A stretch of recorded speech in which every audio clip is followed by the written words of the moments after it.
Težave tudi na področju vodooskrbe. V Črnomlju odprli del prenovljenega vodovoda. Francoski veleposlanik v Revozu.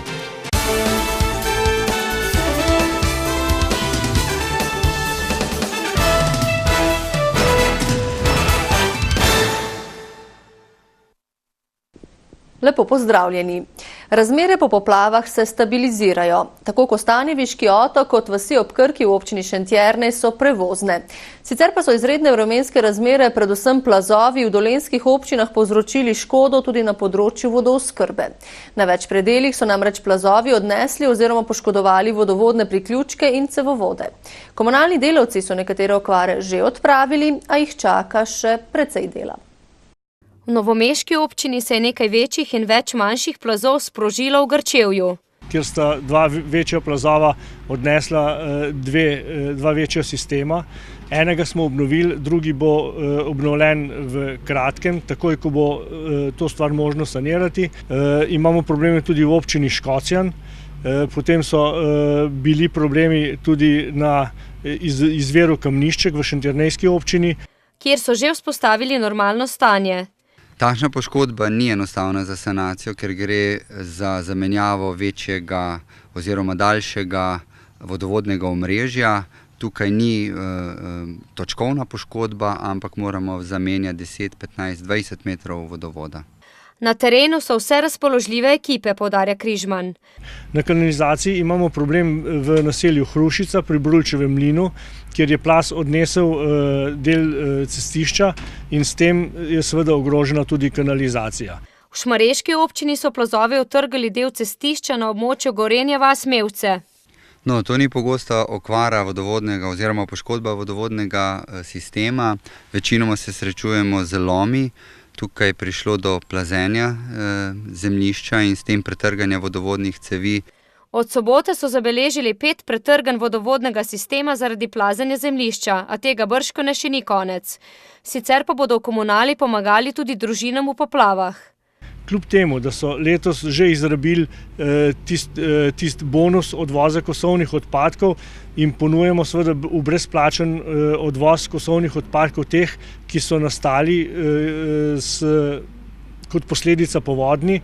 Zaradi plazov in poplav je sicer brez vode ostalo od 50 do 100 prebivalcev, saj gre predvsem za vinogradniška in hribovita območja.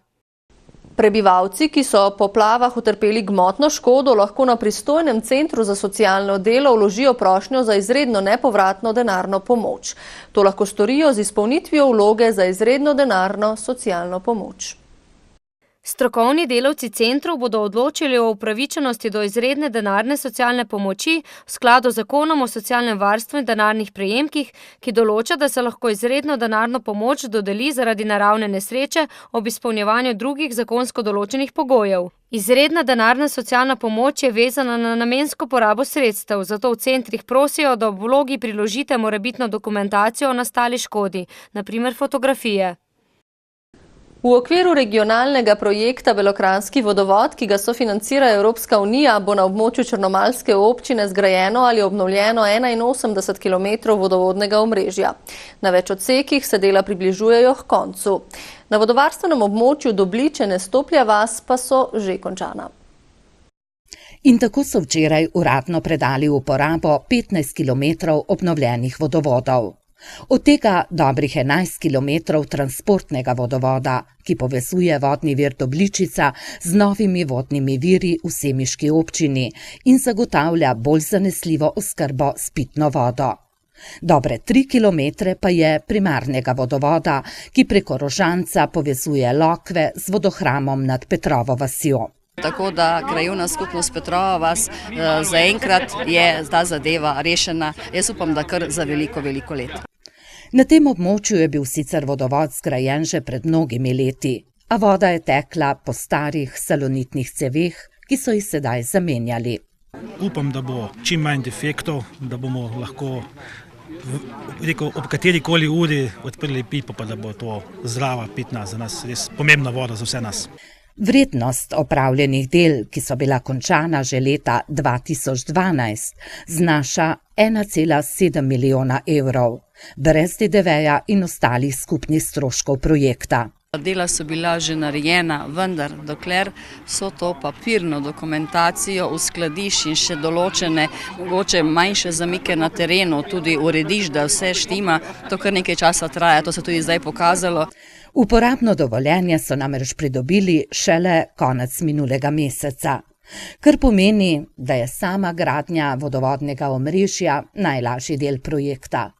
Veliko več časa je potrebnega za ureditev lastništev, projektiranja in pridobitev gradbenih dovoljenj ter druge dokumentacije, pravi črnomaljska županja.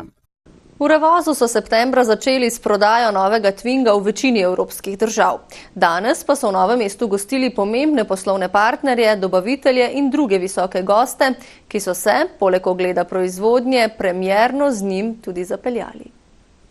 Med visokimi gosti je bil tudi francoski veleposlanik v Sloveniji. Revoz je tovarna, tako veleposlanik, ki je ena najpomembnejših v skupini. Nad videnim je bil navdušen, prav tako nad zagnanostjo zaposlenih in profesionalnostjo celotne ekipe, pa tudi samim Twingom. I had the pleasure to drive the sport version of this car with 90 horsepower. It's extremely agreeable, quite fast, I must say. Brakes are good. The driving is both smooth and very reliable. Smo dejansko veseli, da so tudi naši današnji gostje navdušeni nad vožnjo, ki jo ponuja, predvsem okretnostjo, ki jo ponuja novi Twingo. V oktobru pa v Revozu pripravljajo tudi dan odprtih vrat za zaposlene in njihove družine, pa tudi bližnje sosede. Kljub skoraj izrednim razmeram zaradi poplav se je v Sevnici odvil 4. festival Modre Frankinje, ki ga je dež pregnal z tradicionalnega grajskega dvorišča v kulturno dvorano. Obiskovalcev se ni ravno trlo, so pa prišli vinarji, ki na festivalu sodelujejo od vsega začetka. Festival slavi Frankinjo kot obetavno vino, zato vsakič na podlagi ocenjevanja vzorcev okličejo šampiona. Letos je bil to vinar z Madžarske. Sicer pa so med 148 vzorci najbolje ocenjeni tisti vinogradniki, ki od vsega začetka podpirajo festival. Vinska klet Zajec gradi svojo poslovno zgodbo 7 let. V tem času smo tudi malenkost s tehnologijo eksperimentirali, smeri. In zdaj nekako ravno zato smo še posebej veseli z vinom letošnjim, ker smo nekako je potrdilo, da so vinarska zgodba se je razvila v pravo smer. Festival že daje konkretne rezultate, to je večje zanimanje potrošnikov za Frankinjo, ocenjuje enolog in grajski kletar David Kozinc. Pospešila se je sigurno prodaja Modrih Frankinj največ v našem domačem okolju, še tukaj v občini Sevnica. Mogoče drugje malo manj, ampak mislim, da moramo biti potrpežljivi. Mi smo dali zdaj en del promocije, neko pomoč in neko platformo smo postavili, tudi spletna stran je postavljena, tako da ja, vsekakor pridelovalci ali pa končni potrošniki bodo mogli zdaj na tem sami tudi veliko narediti. Še vedno bo pa festival bom rekla, ta podpora tudi temu projektu, kjer se lahko vsi ti najdejo. Organizator, zavod KŠTM, se nadeja, da se bo ta festival vse bolj utrjeval ne le doma, ampak tudi pri tujih vinarjih. Pred začetkom nove košarkarske sezone so se aktualni državni prvaki, igralci novomeške Krke, predstavili na nekoliko drugačen način.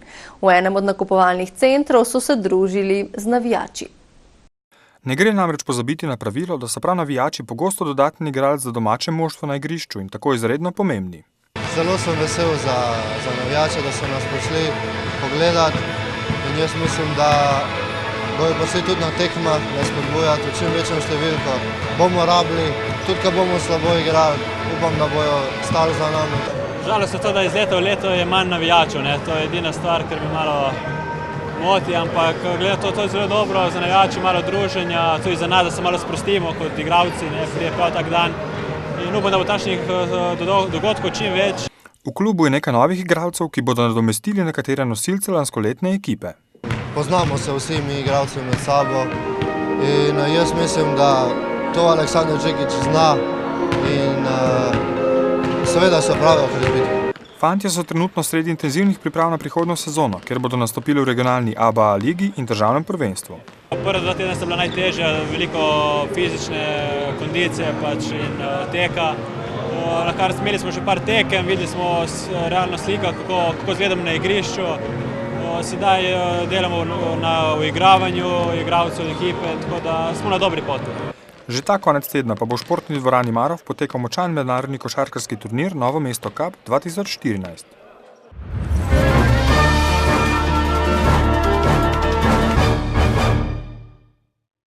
Kandidat liberalno-gospodarske stranke za župana mestne občine Novo mesto je Jože Kobe, ki je na občini trenutno zaposlen kot vodja urada za gospodarske javne službe, okolje in promet. Kobe je v zadnjih 8 letih vodil večje projekte na področju gradnje cest in komunalne infrastrukture in je zanje po njegovih besedah uspel pridobiti slabih 24 milijonov evrov državnega in evropskega denarja. Med prednostne naloge pa, če bo izvoljen, med drugim uvršča hidravlične izboljšave vodovodnega sistema, centra za ravnanje za odpadke. Potem je tukaj prenova glavnega trga Rozmane ulice, ureditev oziroma izgradnja nove tržnice, ureditev Narodnega doma.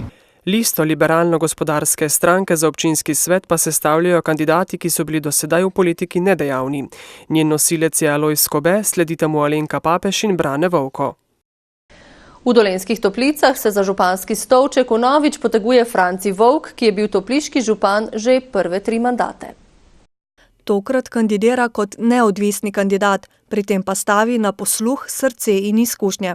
Svoj volilni program je poimenoval s kratico BDP. Kratica, ki sicer v vsakdanjem življenju zdaj ni najbolj prijazna, vendar pa razumem to kratico drugače. B kot blaginja, D domače okolje in pa P kot prijateljstvo. V te 3 izraze lahko res umestimo vse segmente življenja v tako majhni skupnosti. Tako v spredje med drugim postavlja spodbude za nova delovna mesta, finančno pomoč pri zaposlovanju mladih, ustanovitev županovega sklada za študente, izgradnjo potrebne infrastrukture ter ohranitev policijske postaje, pošte, zdravnika in zobozdravnika v kraju. Na novinarski konferenci je predstavil tudi listo Francija Vovka, na kateri je 12 novih imen, ki se potegujejo za mesta v občinskem svetu. Slovenska ljudska stranka v 25-članskem sevniškem občinskem svetu zaseda kar 9 mest. Podoben rezultat pričakujejo tudi na letošnjih volitvah, so povedali na predstavitvi kandidatnih list in županskega kandidata. To je Srečko Cvirk, aktualni župan, ki želi nadaljevati z zastavljenimi projekti. Delo v lokalni skupnosti ni razdeljeno na mandate, ampak gre za kontinuirano delo, kajti priprava projektov traja praviloma resnih projektov več kot 1 mandat. Zagotovo bom nadaljeval z gradnjo stadiona, za katerega je vse pripravljeno. Sledil bo potrebam naložbenikov pri komunalnem opremljanju poslovnih con, nadaljeval s programom obnove šol, lokalnih cest in vodooskrbe, kjer je sicer že veliko narejenega. Obljublja tudi pridobivanje zemljišča za kulturno dvorano v Sevnici. Upravno sodišče v Ljubljani je šentjernejskega župana Franca Hudoklina obvestilo, da njegova vloga za vnovično župansko kandidaturo in vloga svetniške kandidatne liste SLS nista sporni. Kandidat SLS-a, ki vodi občino že od ustanovitve oziroma 5 mandatov, je namreč povedal, da je sodišče upoštevalo vse njihove pritožbe in zadevo rešilo pozitivno. Predsednica občinske volilne komisije Klementina Zeme je potrdila, da je danes prejela vse 4 odločbe upravnega sodišča. Pritožbi predstavnika stranke SLS je bilo ugodeno tako za listo kandidatov za občinski svet kot za župana. Občinska volilna komisija tako nocoj vnovič odloča o obeh kandidaturah, pri čemer je vezana na stališče upravnega sodišča. Pritožbi Desusa in SD-ja pa je sodišče zavrnilo, kot je pojasnila Zemetova, zaradi javnega glasovanja. Tako se bo za vstop v občinski svet potegovalo 6 list, medtem ko so potrjene kandidature za župana 4. Hvala za vašo pozornost in prijeten večer.